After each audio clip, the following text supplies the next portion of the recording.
langsir dekat rumah baru. Girl with me, kita pakai makeup dulu ya. Sorry lah bergema sikit. Actually, I dah lama pindah. Cuma tak angkut barang, tak siapkan apa yang perlu, busy sikit. Before dia datang, better I siap. Sebab sekarang pun dah pukul 1. I rasa dia sampai pukul 2. I ada masa berapa minit je untuk siap. Love. Very lightweight. I pakai compact foundation sahaja. As you can see here. Cover I punya dark spot. Nampak tak? Semalam pun I pakai this cushion foundation sebab I nak cepat. I think this one my favourite cushion. Macam tak pakai foundation. Ini I nak buat makeup daily je. Blusher. Light.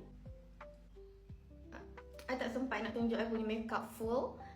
Sebab I takut orang langsung terus sampai. So I buat lip liner and then kita pakai lipstick. Done. Untuk lip matte, I pakai Wardah Velvet. This one, macam pakai bedak je. Love.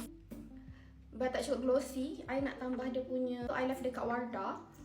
I ada try dia punya ni tau. So cantik. Like God.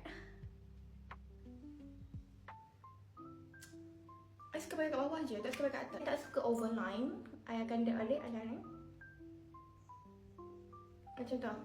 Dah siap? Mari kita pakai tudung ya. Let's my outfit for today.